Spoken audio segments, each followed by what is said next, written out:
Police Minister Bheki Cele has met with the families of the survivors of the gruesome Krugersdorp gang rape. Among the women who were raped and robbed are singers, models and makeup artists. They were part of a production crew that was filming a music video near a mine dump when they were attacked. In fact, let's bring in the Minister now, who joins us via our video link this morning. Minister Bheki Cele, thanks very much indeed for coming on to the AM report. A number of questions emerging now, but one of the things that you've appealed to the media to do, at least, is to give the families and the survivors some space to come to terms with what happened. Tell us more about your visit with them yesterday. Good morning, Michelle, and the listenership. Indeed, we did see the family of 6. You remember that we had 8 survivors. The 2 of them, they found it proper for them not to be part of yesterday, which we accept and we respect. But bigger portions of the families were there. We concentrated in speaking to the parents. They came with their parents because speaking to them would not help much since the whole issue is there to be investigated. We are giving the investigating team, which is a top team, we've put some generals on it because we discover as we go forward that it doesn't look like it was an innocent, if anything like that exists, rape. There are few things that we don't understand that needs a thorough investigation, which we hope it might not have been something that was organized and staged to be that way. But it would be enough to say so at the present moment. But more you hear, more you get disturbed, Michelle, about what happened there.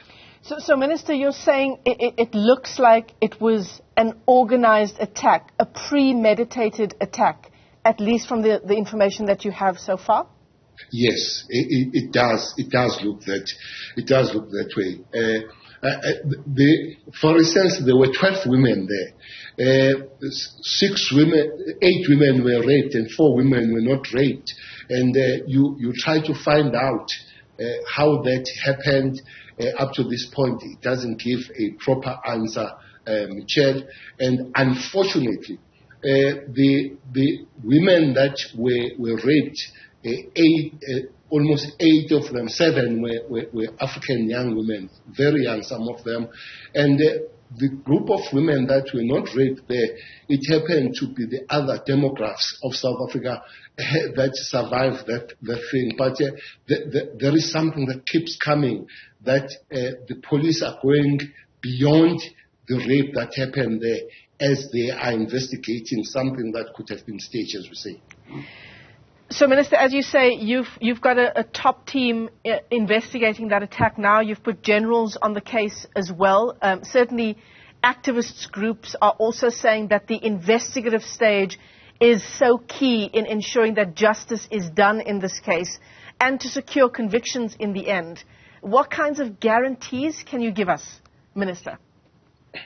Well, guarantees are not usually put until investigation tells you which direction. But one is satisfied with the direction of investigation, as the children and the families are very cooperative, I must say, Michelle. As we know today that these 84 people are appearing in court and they are all foreign nationals, and then the police, they guarantee that they collected a very good biological evidence from the crime scene, of which there is a progress in matching those biological evidence collected, because out of 84 people that were arrested, especially for being illegal, we do need to find the perpetrators of this heinous crime that happened on that scene. But broadly, the investigations of the actual happening and the children becoming victims of it, we are satisfied that we are going well. We will be having good results in a not very distant future. Minister, you bring up the issue of DNA testing, which you now say is underway to connect the perpetrators of that gang rape to the survivors. How do we balance that, Minister, with the DNA backlog in the country?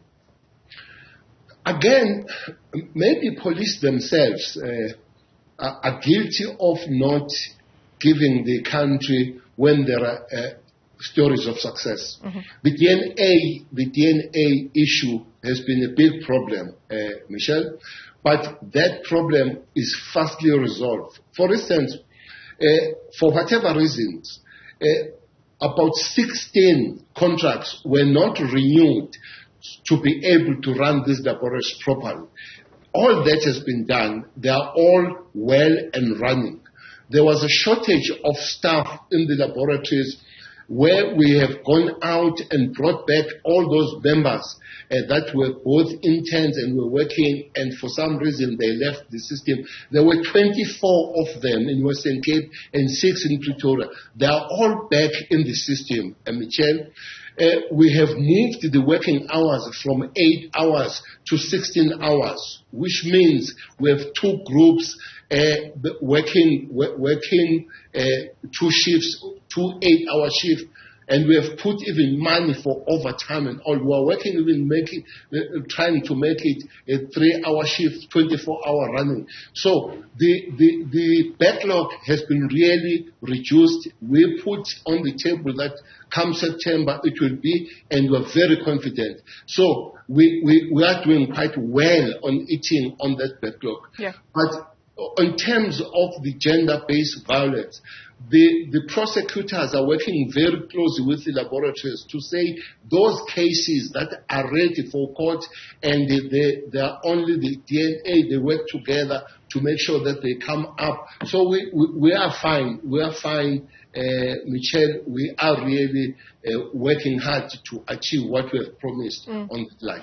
Well, certainly there will be many people hoping exactly that, Minister, and we look forward to speaking to you in September again about how far we've come in terms of resolving that backlog. Minister, before we let you go, I need to ask you about another issue that activists have raised, and that's the issue of police stations and rape kits. There's a figure that is out there that I've been given by one activist group that says 70% of police stations are equipped with rape kits. What can you tell us on that score, Minister? Repeat that. They say they are running short of rape kits. Of rape kits, yeah. No. That can't be true. That can't be true.